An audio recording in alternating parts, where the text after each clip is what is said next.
process, they developed a deeper, more adult connection.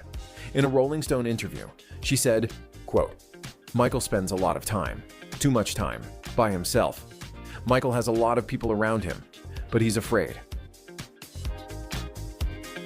Certain accounts suggest their relationship intensified during this period, progressing from a nurturing one to something more intimate.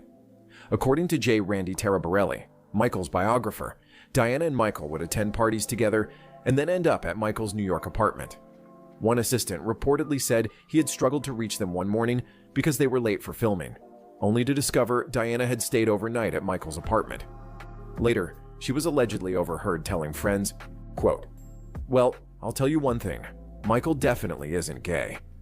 When questioned separately about whether anything had happened between them, Michael replied, quote, "You'd have to ask her that." Diana reportedly said the same in reverse. There was ambiguity, and that ambiguity fueled wider intrigue.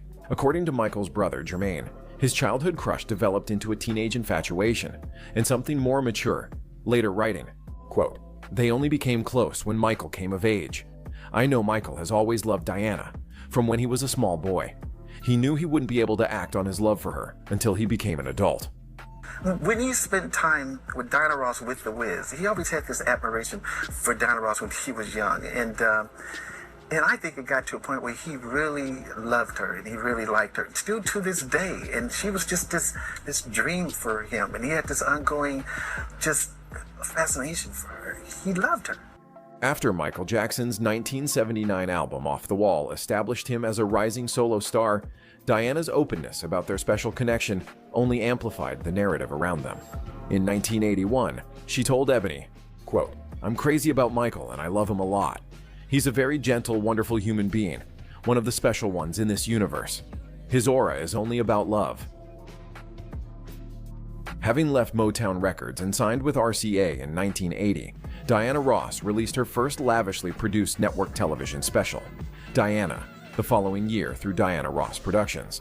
Filmed at Inglewood, California's 17,500-seat Forum Arena, the special featured an appearance from her longtime showbiz confidant, Michael Jackson.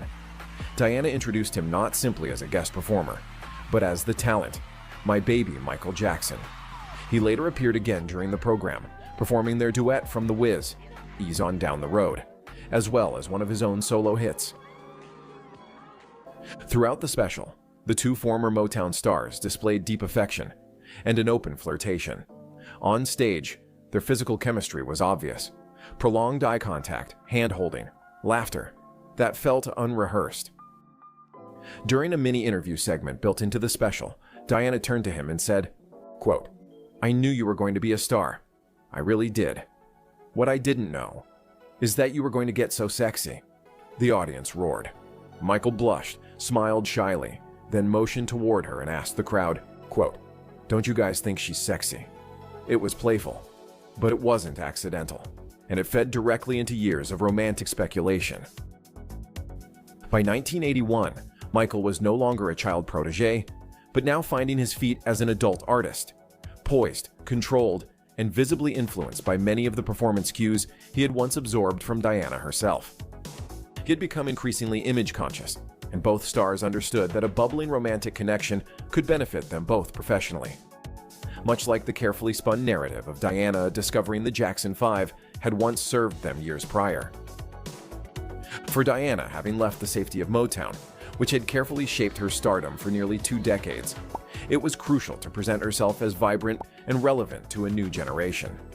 Her playful flirtation with a young, hugely popular star like Michael achieved 2 things. It positioned her as still vital, desirable, and culturally current, and it also revived the warmth of nostalgia for audiences who remembered their earlier television moments together when Michael was just a child. For Michael, he was still in transition, carefully crafting a solo identity and managing public perception. Their overt flirtation helped distance him from his child star image, strengthening his association with an established music icon like Diana Ross, only reinforced his credibility outside of the Jackson 5. The move also helped suppress more intrusive speculation, particularly around his sexuality. At 23 years old, after more than a decade in the spotlight, Michael had never really been publicly linked to women. while record executives often preferred their male stars to appear unattached, preserving the fantasies of young female fans. It was still important for Michael to be seen as desirable by other women. The dynamic with Diana allowed that image to develop in a way that felt controlled and safe. Her flirtation was perceived as harmless, largely due to their age difference and their long history together. The connection felt playful rather than predatory. And throughout it all, there remained an undertone of mentorship. Diana still carried herself as a maternal figure, presenting Michael almost as her greatest success story, the star she had helped usher into the world, even as he now stood beside her as an equal. We did a movie together, and since then, he's just had blockbuster success with his album Off the Wall.